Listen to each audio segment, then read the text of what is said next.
مکتوب نمبر 64 بنام معاویہ، اس کے خط کے جواب میں امام علی کا ارشاد: اما بعد، یہ ٹھیک ہے کہ ہم اور تم میں کبھی وہی میل ملاپ اور یکجہتی تھی جس کا تم نے ذکر کیا ہے، لیکن کل جو ہم نے ایمان کا اعلان کر دیا اور تم نے کفر پر اصرار کیا تو ہم اور تم الگ الگ ہو گئے، اور آج یہ فرق ہے کہ ہم اپنے ایمان پر قائم ہیں اور تم گمراہی میں مبتلا ہو۔ تم میں کسی نے اسلام قبول نہیں کیا مگر مجبوری میں، اور وہ بھی اس وقت جب تمام اشراف عرب داخل اسلام ہو کر حضرت رسول خدا صلی اللہ علیہ وآلہ وسلم کا دھڑا بن چکے تھے۔ اور تم نے یہ بھی ذکر کیا کہ طلحہ اور زبیر کو میں علی نے قتل کیا، میں نے ہی عائشہ کو گھر سے نکال کر رسوا کیا اور مدینہ چھوڑ کر 2 شہروں کوفہ اور بصرہ کے درمیان جا اترا، مگر یہ وہ باتیں ہیں جن سے تم لا تعلق ہو، لہٰذا نہ تم ان کے جواب دے ہو، نہ اس زمن میں مجھے تم سے معذرت کرنے کی ضرورت ہے۔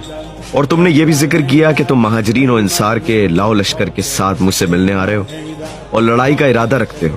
حالانکہ ہجرت کا رشتہ تو اسی دن منقطع ہو گیا تھا جب جنگ بدر میں تمہارے بھائی عمرو بن ابی سفیان کو قید کر لیا گیا تھا۔ خیر، اگر جنگ کی اتنی ہی جلدی ہے تو ذرا آرام کرو، کیونکہ تمہیں تکلیف کرنے کی ضرورت نہیں۔ اگر میں خود تم سے ملنے آؤں تو اس لحاظ سے زیادہ مناسب ہوگا کہ ممکن ہے اللہ تعالیٰ نے تم سے انتقام لینے کے لیے مجھی کو تمہارے پاس بھیجا،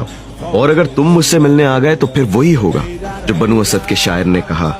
وہ موسم گرما کی ان آندھیوں کا سامنا کریں گے جو غاروں اور چٹانوں کے درمیان ان پر سنگریزوں کی بارش کریں گی، اور وہی تلوار آج بھی میرے ہاتھ میں ہے جس میں تمہارے نانا، ماموں اور بھائی کو ایک ہی جگہ کاٹ کر واصل جہنم کر چکا ہوں۔ رہے تم سو خدا کی قسم میرے علم کے مطابق تمہارا دل فہم و فراست سے آری اور تمہاری عقل ابھی بازاری ہے،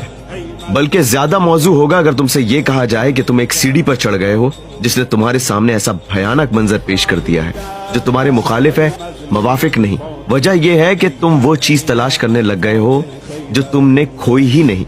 دوسرے کا مال ہے، اور ان مویشیوں کی گلہ بانی کرنے لگے ہو جو تمہاری ہی نہیں، اور تم ناحق اس امر کے طلبگار بن بیٹھے ہو جس کے نہ تو تم اہل ہو اور نہ اس کی بنیادی شرائطی کے حامل ہو۔ سو اب خود سوچ لو کہ تمہارے قول اور فعل میں کتنا فرق ہے،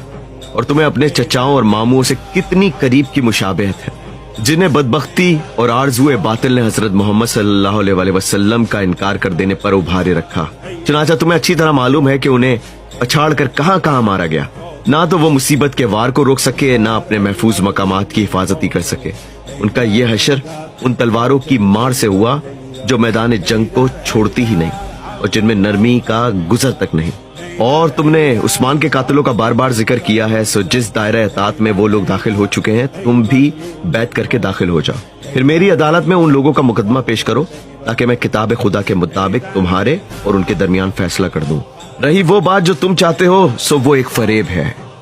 جو بچے کو دودھ چھڑاتے وقت دیا جاتا ہے۔ اہل سلام کے لیے سلام۔